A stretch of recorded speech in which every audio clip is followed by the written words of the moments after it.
वंश महाराज जी इस शरीर से पाप हो गया है। पति से द्वेष भावना के कारण मैंने पर पुरुष से संबंध बना लिए थे। अब मुझे बहुत जलन हो रही है। मैं पाप कर दिया महाराज जी, इस पाप का स्वीकार करती हूँ। बट अब यही तो आज के वातावरण में यही सब बातें फैल रही हैं। इसीलिए तो कहते हैं कहीं ना कहीं आप अध्यात्म से जुड़ी हैं, तभी आपके हृदय में जलन हो रही। नहीं, किसको जलन होती है? किसको जलन होती है? तो मनोरंजन माना जा रहा है आज के समाज में। पर अगर हो सके तो लौटो, अपने पति की तरफ भगवत भाव लाओ। चाहे जैसा पति हो, अंध बधिर क्रोधी अति दीना, ऐसे पति कर किए अपमाना, नारी पाव जमपुर दुख नाना। जो शास्त्र कहता है, अगर हमारा पति अंधा है, हमारा पति किसी अंग विहीन है, हमारा पति कमजोर है, तो भी हमें अपने पति का ही सेवन करना चाहिए, पर पुरुष का सेवन नहीं करना चाहिए। पति से द्वेष क्यों?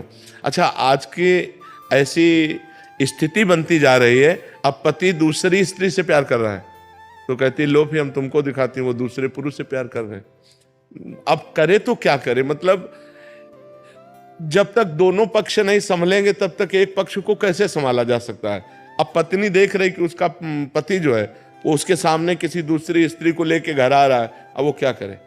समस्या मतलब ऐसी समस्याएं पड़ जाती हैं कि कुछ अच्छी बच्चियां चलना चाहती हैं अच्छे से, लेकिन ऐसी परिस्थिति होती है जैसे उसने कहा कि हम अपने पति के द्वेषवश, तो किन्हीं कारणों से द्वेष हुआ ना, तो उसको भी लगता है अच्छा तुम ऐसा कर रहे हो तो फिर हम ऐसा करके दिखाते हैं। लेकिन हमें लगता है हमें अपने चरित्र को पावन रखना चाहिए, चरित्र को दूषित नहीं करना चाहिए। अब भगवान की शरण में हो, नाम जप करो, नाम कीर्तन करो, आगे से ऐसी गलती मत करना। अगर पति के ऐसे आचरण हैं जिनके द्वारा आपको दुख पहुंचता है तो भले आप उस दुख को सह ले, लेकिन आप गंदा आचरण ना करें। हमें तो यही लगता है आप अपने जीवन को भगवान की शरण में रखकर पवित्र रखें, और अगर हो सके तो अपने प्यार से पति को वश में करें। ऐसा प्यार प्रस्तुत करें कि पति तुम्हारे अनुकूल हो जाए। ऐसा नहीं है, बहुत से बिगड़ेलों को स्त्रियों ने सुधार दिया, बहुत से बिगड़ेलों को सुधार दिया अपने प्यार के वशीभूत होकर। तो हमें लगता है हमें सुधरना चाहिए, गंदे आचरणों की तरफ हमें नहीं बढ़ना चाहिए। पति प्रेम ही भगवान की तरफ बढ़ा सकता है, व्यभिचार नहीं। व्यभिचार तो नरक ले जाएगा, पक्की बात समझ लो। पंडित विजय शर्मा जी अजमेर से। राधे राधे। राधे राधे महाराज जी। गुरुदेव, एक जिज्ञासा है कि शास्त्रों में आत्मा को नित्य शुद्ध बुद्ध मुक्त एवं अनादि स्वरूप कहा गया है। यदि आत्मा अनादि है, उसमें कोई मल वासना या द्वेष नहीं है, तो फिर ये वासना मोह राग द्वेष जैसे संस्कार उसमें कैसे और कब आए? हाँ, बच्चा जैसे स्थूल शरीर है ना, ऐसे एक सूक्ष्म शरीर है, फिर कारण शरीर है। कारण शरीर जो स्थूल और सूक्ष्म का निर्माता है, सतोगुण रजोगुण तमोगुण से उसकी सृष्टि है। कारण शरीर की त्रिगुणात्मिका माया के मिश्रण को ही कारण शरीर कहते हैं, जिसे स्वभाव कहा गया है। लेकिन जो सूक्ष्म शरीर है उसमें जो मन है, बुद्धि है, चित्त है, और चौथा जो अहंकार है, उस अहंकार में आत्मा भ्रमवश अपना मैंपन कर लिया, मेरापन कर लिया। बस इसी से उसको जन्म मरण की प्राप्ति होती है। अब वो अहंकार विमूढ़ आत्मा करता हमिति मन्यते, यद्यपि वो निर्लेप है, निर्विकार है, अकर्ता है, फिर भी वो मैं करता हूं, मैं भोगता हूं, मैं देखता हूं, ये अंतःकरण के अहम धर्म से युक्त हो जाने के कारण, अंतःकरण में ममत्व हो जाने के कारण, अंतःकरण के अहम में मैं हो जाने के कारण उसको दुर्गति या सदगति भोगनी पड़ती है। उच्च लोकों में या अधोलोकों में जाना पड़ता है। पुण्य कर्म करता है तो उच्च लोकों में जाता है, पाप कर्म करता है तो अधोलोकों में जाता है, और ज्ञान प्राप्त हो जाता है, कर्ता हो जाता है तो अपने स्वरूप में स्थित हो जाता है। समझ पा रहे हो आप? श्री शुक्ला जी अयोध्या जी से। राधे वल्लभ। गुरुदेव, आपके चरणों में कोटि कोटि प्रणाम। गुरुदेव, अंतरात्मा की आवाज और कामना जनित मन की आवाज को कैसे पता करें कि अंतरात्मा परमात्मा की आवाज कौन सी है? विकट प्रतिकूल परिस्थिति में जो अंतरात्मा शास्त्र प्रमाणित आदेश करे वो तो अंतरात्मा की आवाज है, और जो इंद्रियों को लेकर भोगों की इच्छा प्रकट करे वो मन की आवाज है। जैसे आप किसी स्त्री की तरफ हेरें तो अंदर से आएगा गलत है, क्योंकि शास्त्र आज्ञा करता है पर स्त्री की तरफ दोष दृष्टि से नहीं देखना चाहिए, तो अंदर से आज्ञा गलत है, ठीक नहीं है। अब आप अपने मन की आवाज सुन लिए लेकिन अंतरात्मा की आवाज नहीं सुने तो आपकी दुर्गति हो जाएगी। अंतरात्मा की आवाज शास्त्र प्रमाणित होगी, मतलब सत्य होगी, मंगलमय होगी। पर उसको वही मान सकता है जो नाम जप करता है कि नहीं, हमारा हृदय नहीं कहता मैं ऐसा करूं। और अगर कहीं भूल चूक से गलती हो गई तो जलेगा हृदय और दोबारा नहीं करेगा। तो अंतरात्मा जो भगवान की आवाज होती है वो शास्त्र प्रमाणित होती है, मतलब निष्पाप आवाज होती है, उसमें पाप कभी नहीं हो सकता। और जो पाप की आवाज होती है वो मन की आवाज होती है कि चलो ऐसा कर लेते हैं, चलो ये खा लेते हैं, चलो ये देख लेते हैं, चलो ये भोग लेते हैं। वो अंदर से वासना जो उत्पन्न करता है वो मन करता है, और जो निर्वासनिक आवाज होती है ये गलत है, वो परमात्मा की आवाज होती है। अंदर विराजमान परमात्मा सबके, वो उसकी आवाज होती है। तो जी जैसे विषम परिस्थिति में तुरंत पता नहीं चल पाता है, ऐसे प्रतिकूल परिस्थिति आई तो फिर तो प्रतिकूल परिस्थिति आई तो आप एकाग्र हो और परमात्मा से पूछो, उसी समय एकाग्र हो कि हे प्रभु मेरे अंदर प्रेरणा करो, मैं इस विपत्ति से कैसे निकलूं, या मुझे ऐसी सामर्थ्य दीजिए कि मैं इस विपत्ति को सह लूं। दोनों बातें हैं। अगर विपत्ति आई है तो मुझे सहने की सामर्थ्य दो, या इस विपत्ति से निकलने की सामर्थ्य दो। भगवान से प्रार्थना करो, जरूर वो अवश्य सुनेंगे और किसी न किसी रूप में। मान लो आप अंदर की बात नहीं समझ पाते हो तो बाहर से किसी न किसी रूप में आके आपको समझा देंगे। कोई शास्त्र की बात आ गई, कोई क्लिप संत के प्रवचन की निकल पड़ी, या अंदर से बात आ गई, या कोई व्यक्ति आके समझाने लगा, वो परमात्मा ही होगा जो आपको समझाएगा उस समय। विपत्ति के समय हमको एकाग्र होकर केवल भगवान का आश्रय लेना चाहिए। अगर भगवान का आश्रय लिया तो विपत्ति विपत्ति नहीं रह जाएगी। आदमी तभी आश्रय लेता जब कोई आश्रय नहीं रह जाता। ये सबसे बड़ी गलती है। विपत्ति आते ही भगवान का आश्रय नहीं लिया जाता, फोनों का आश्रय लिया जाता है। उनका फोन नंबर लगाओ, उस व्यक्ति से मिलो। जब सब जगह निराशा होती है तब आखिरी में भगवान, जैसे द्रौपदी जी, पहले 5 पतियों का भरोसा, फिर सभापतियों का भरोसा जो भीष्मादि द्रोणाचार्य आदि, फिर अपने बाहु का भरोसा, फिर अपने दांतों का भरोसा। जब देखा अब कुछ नहीं, तब श्री कृष्ण का भरोसा।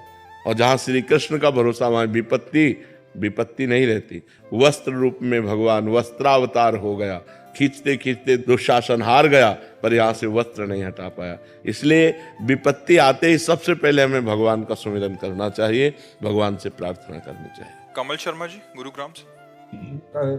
राधे राधे महाराज जी। महाराज जी, किसी भी बात को जानने का और मानने में क्या फर्क है? श्री जी, जानने में बुद्धि प्रधान होता है, मानने में हृदय प्रधान होता है।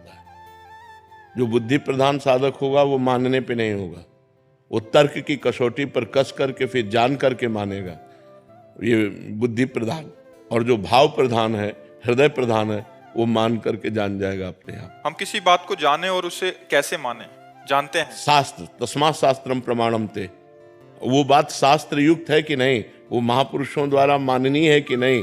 ऐसा नहीं कि हम अपने बुद्धि कसौटी में कस लिया और वो बात हाँ हो गई तो हम उसे करेंगे, नहीं। तस्मात् शास्त्रम प्रमाणम ते कार्य अकार्यो व्यवस्थितो। कार्य और अकार्य की व्यवस्था शास्त्र में की गई। शास्त्र और संत प्रमाणित बात है तो हम उसे मानते हैं, शास्त्र और संत प्रमाणित बात नहीं है तो हम जानने पर भी नहीं मानते हैं, क्योंकि हमारी बुद्धि अभी परमात्मा प्राप्त नहीं है, अभी अशुद्ध है, त्रिगुण माया के अंतर्गत है, सतोगुण रजोगुण तमोगुण के अंतर, त्रिगुणातीत नहीं। त्रिगुणातीत बुद्धि में न संशय होता है और न किसी और प्रमाण की जरूरत होती है, वो भगवत स्वरूप होती है। लेकिन जब तक त्रिगुण के अंतर्गत है तब तक हमें शास्त्र और संतों के वचनों का आश्रय लेना होगा कि हमारे अंदर जो बात आ रही है, जो हम बात जान रहे हैं, वो सही है कि नहीं। यहाँ तक कि बड़े बड़े सिद्धों को इस बात के लिए प्रमाणित करना पड़ा है कि हमारे अंदर जो बात आ रही है, जो हमने तप के द्वारा प्राप्त किया, ये वही बात है कि नहीं है।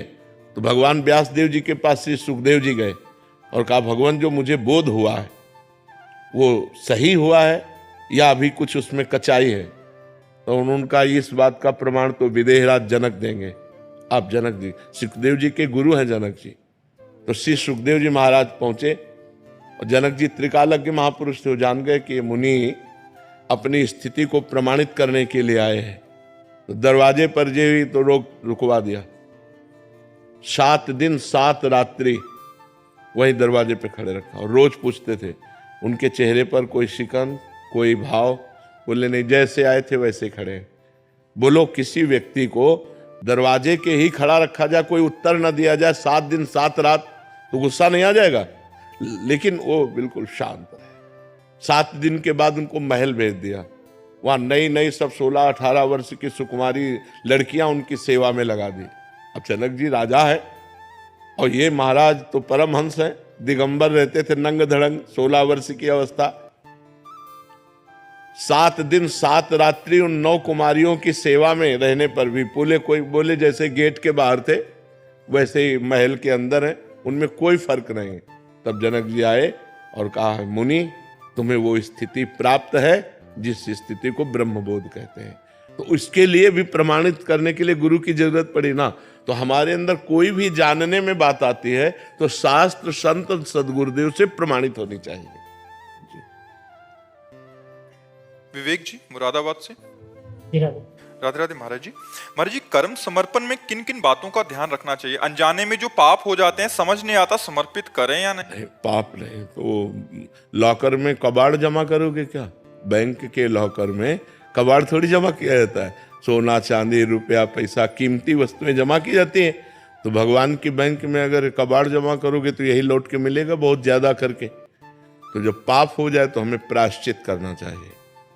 भगवान नाम कीर्तन करना है, गंगा स्नान करना है, या तीर्थों में भ्रमण करना है, या जैसे गजेंद्र मोक्ष का पाठ है, और भी भगवान नाम विष्णु शास्त्र नाम भगवान नाम है उनका गायन करो और शपथ पूर्वक कि ये जो गलती हो गई दोबारा हमसे नहीं होगी।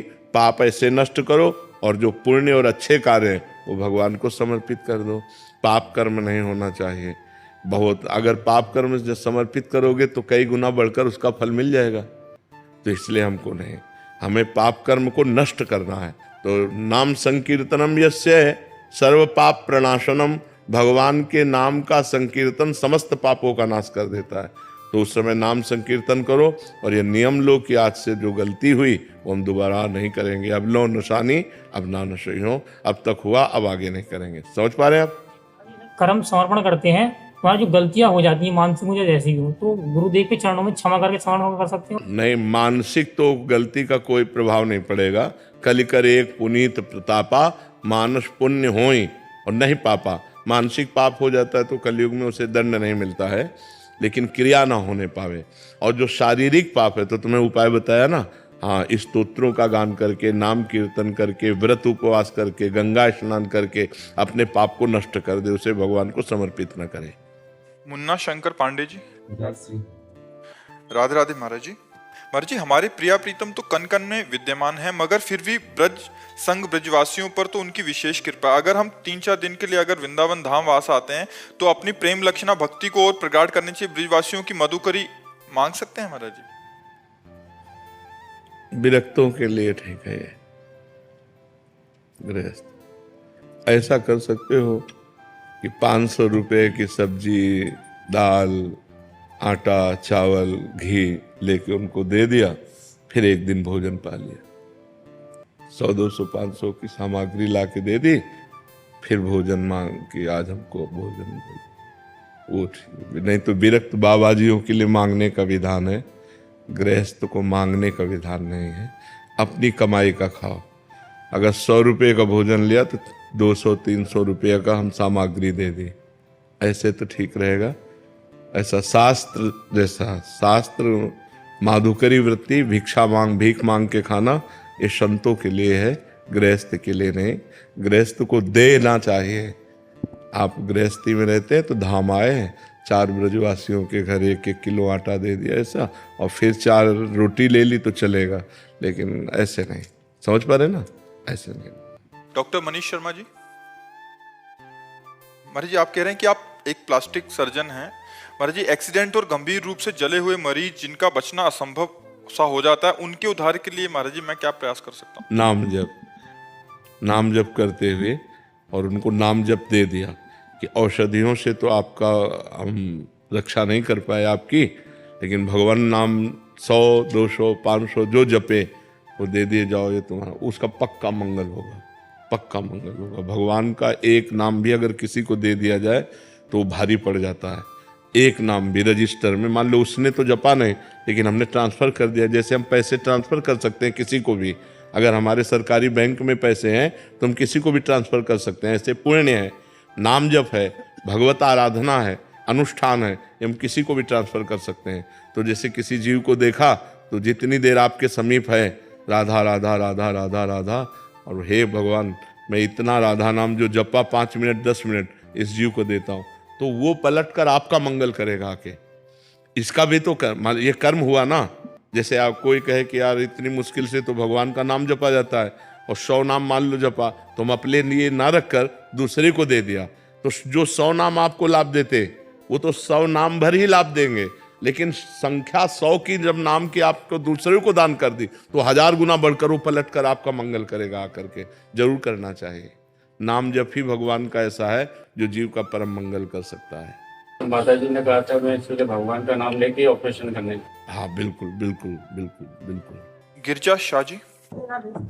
राधे राधे महाराज जी। महाराज जी, मेरा प्रश्न है कि जब लोग कामयाब होते हैं तो ईश्वर को धन्यवाद देते हैं, पर जब लोग नाकाम हो जाते हैं तो ईश्वर को दोष देते हैं, तो महाराज जी इसमें क्या ईश्वर जी का दोष? नहीं, न कामयाबी में और ना नाकामयाबी में, दोनों में ईश्वर की प्रधानता नहीं, कर्म की प्रधानता है। कर्म प्रधान विश्व रचि राखा, जो जस करे ताश फल चाखा। यदि पूर्व में पुण्य प्रबल है आपका और इस समय आपका प्रयास है तो आप सफल हो जाएंगे, और पूर्व में पाप प्रबल है तो आप चाहे जितना प्रयास करें असफल हो जाएंगे। इसमें ईश्वर का इस कर्म प्रधान विश्व रचि राखा, जो जस करे ताज फल चाखा। कर्म की प्रधानता रखकर विश्व की रचना ईश्वर ने की है। अब आप जैसा कर्म करेंगे वैसा आपको भोगना पड़ेगा। अवश्य में भोक्तव्यम कृतम कर्म शुभाशुभम। पुण्य और पाप रूपी कर्म को अवश्य भोगना पड़ेगा। तो असफलता, विपत्ति, दुख, उद्विग्नता, चिंता, डिप्रेशन, ये सब पाप का फल है। और जब हमारे अंदर पुण्य का प्रभाव आता है तो सफलता, आनंद, सम्मान, ये सब प्राप्त होने लगता है। चिंता नष्ट हो जाती है, हर्ष होता है। तो हम अच्छे कर्म करें, बुरे कर्मों का त्याग करें। तो वर्तमान में जब हम अच्छे कर्म करेंगे तो पूर्व में जो पाप कर्म वो हमें भोगना पड़ेगा, अच्छे कर्म करते हुए भी। अब हमारा अच्छा कर्म चल रहा है, पूर्व का पाप कर्म चल रहा है, तो हमें दुख मिलेगा। लेकिन वो जब नष्ट हो जाएगा और ये कर्म लागू होगा तब हमें बड़ा सुख मिलेगा। तो इसलिए वर्तमान के दुख सुख को न देखते हुए हमें अच्छे आचरण करने चाहिए। हमें शास्त्र सम्मत पुण्य में धर्म में कार्य करना चाहिए। डॉक्टर नीलमणि शर्मा जी। राधे राधे महाराज जी, ध्यान करते वक्त भगवान के कौन से चित्र, अंग या लीला का ध्यान करें? ये तो अपने आसक्ति का विषय है कि हमें राम प्रिय है, श्याम प्रिय है, हमें भगवान का कौन सा रूप प्रिय है, तो अपनी प्रियता की बात। सब भगवान समान सामर्थ्य वाले हैं, एक ही भगवान तो सब रूप धारण किए हुए हैं, लेकिन ये अपनी प्रियता की बात है कि मुझे राम रूप प्रिय है, मुझे कृष्ण रूप प्रिय है, मुझे नरसिंह रूप प्रिय। जो रूप भगवान का प्रिय हो उसका ध्यान कीजिए। महाराज जी, मुझे जब भी आपके दर्शन वृंदावन धाम में आना हो तो मैं चोरी या झूठ बोल के मायके का बहाना लगाकर आती हूँ, तो क्या महाराज जी मेरा अपराध तो नहीं बनता? नहीं, इसमें अपराध तो नहीं, पर मुझे लगता है कोई घटना दुर्घटना हो जाए कभी मान लो, तो आपको सूचना किसी एक को तो दे देनी चाहिए कि आप छुपा कर रखना। पता होता है, हाँ बस ठीक है, फिर कोई बात नहीं। संपूर्ण घर को ना पता हो, अपने पति को पता हो तो काम चल जाएगा, या किसी एक को पता होना चाहिए कि उसको पता है कि आप वृंदावन गई हो, इतना पता होना चाहिए। ऐसे बिल्कुल पूरे घर को झूठा बता करके फिर ऐसा नहीं, उचित नहीं है। हाँ, पूरे घर को नहीं पता है, लेकिन एक परिवार को, अपने कम से कम जो हमारे पति हैं उनको पता होना चाहिए, उनकी अनुमति होनी चाहिए, नहीं तो फिर प्रेम संबंध में बाधा पड़ जाएगी ना। उनकी अनुमति से हो। हाँ बिल्कुल बिल्कुल, तो ठीक है, फिर कोई पाप नहीं। महाराज जी, इन्होंने अभी कुछ नियम लिए थे ब्रह्मचर्य रहने के लिए, पर महाराज जी वो कह रहे हैं कि जब तक भजन नहीं करोगे तब तक नियम में थोड़ी कसम थोड़ी चलेगी कि आज हम गंगा कसम खाएं, यमुना कसम खाएं और ब्रह्मचर्य से रह ले। नहीं, देखोगे गंदी रीलें मोबाइल में, गंदा संग करोगे, गंदा भोजन पाओगे तो कसम निर्वाह नहीं कर पाओगे। पवित्र भोजन, ब्रह्मचर्य एक भारी तपस्या है। वीर को रोकना कोई साधारण बात थोड़ी है। जब आप वीर को रोक लेंगे तो महावीर बन जाएंगे। महान बुद्धि, जितनी बुद्धि प्रवीण होती, बुद्धिमताम वरिष्ठम हनुमान जी को कहा गया, वैसे ही बुद्धि परम पवित्र तेजोमय हो जाती जब वीर शक्ति को एकत्रित किया जाता है। शरीर भले ऐसे हो, संकल्प करे तो धरती फट जाए। बहुत ब्रह्मचर्य में बहुत बड़ी सामर्थ्य है, बहुत बड़ी सामर्थ्य है। आज लोग ब्रह्मचर्य निकालने में उतारू हैं, ब्रह्मचर्य रोकने के विषय को जानते ही नहीं कि ब्रह्मचर्य अच्छा, अब उसका अभ्यास बन गया। जैसे आपने हस्तमैथुन का अभ्यास बना लिया तो आप सोते सोते हस्तमैथुन कर लेंगे, आपको बाद में पता चलेगा जब क्रिया हो जाएगी। अभ्यास योग युक्तेन, अभ्यास, गलत अभ्यास किया और ऐसे जैसे भजन का अभ्यास करो तो सोते सोते भगवान का नाम जप होने लगता है। हम अच्छा अभ्यास करें तो सोते सोते होने लगे। सोवत हूँ रसना रटे राधा कृष्ण सुनाम, सो रहे हैं और नाम चल रहा है, क्योंकि अभ्यास किया। ऐसे सो रहे हैं तो गलत आचरण, कसम क्या करेगी। नहीं, महाराज जी को समय से नियम आपकी कृपा से सुधार हुआ है, लेकिन दिन में तो नाम मंत्र के बल से बच जाते हैं, रात में सोते समय ऐसा हो जाता है। क्योंकि हम बता रहे हैं ना, अभ्यास गलत हो गया ना, अभ्यास गलत हो। भगवान से प्रार्थना करो किसी तरह रोको। ये ऐसा वायरस है कि इसकी आज तक वैक्सीन नहीं बनी, और ऐसा वायरस है कि कोरोना से भी बढ़कर पूरा जीवन नष्ट कर देता है। छोटे छोटे बच्चे इस वायरस के शिकार हो रहे हैं, बड़ों की तो बात जाने दो। और अब ज्यादा सहयोग मिल रहा है मोबाइल से। बच्चे सर्च करते हैं, गंदी बातें देखते हैं तो उनको आवेश आता है, हस्त मैथुन के द्वारा आवेश शांत करते हैं। बहुत हानि है, बहुत हानि है। कोशिश करो। नहीं, महाराज जी क्रिया तो आपकी कृपा से रुक गई है, लेकिन आयुर्वेदिक औषधि का सेवन करो, किसी आयुर्वेद वैद्य से मिलिए। कुछ ऐसी औषधियाँ आती हैं जो शरीर को पुष्ट करती हैं, वीर्य को पुष्ट करती हैं। धीरे धीरे अंतराय बनता चला जाए, 1 महीने बाद फिर 15 दिन और बढ़ गए। तो ग्रस्त में रहते हैं तो एक ही कमरे में कभी तो उसमें अब देखो, पत्नी के संयोग को तो शास्त्र आदेश करता है, धर्म पूर्वक महीने में 1 बार, जो हमारा शास्त्र आदेश करता है, महीने में 1 बार पत्नी के संयोग का, जब वो मासिक धर्म से युक्त होकर पवित्र हो जाती है, उस सप्ताह में, पवित्र सप्ताह में फिर ये संयोग का शास्त्र आदेश करता है महीने में 1 बार। वो कोई पाप नहीं है और उसमें आपके शरीर की कोई हानि नहीं है। लेकिन हस्त मैथुन कोई कोई तो कई बार दिन में करता है, ये सब हानिकारक है। आप केवल इस पर आ जाइए कि महीने में 1 बार पत्नी से संयोग कीजिए और ठीक ब्रह्मचर्य से रहिए और औषधि लीजिए जिससे स्वप्न दोष आदि ना हो या हस्त मैथुन आदि ना हो, तो संयम से चलिए।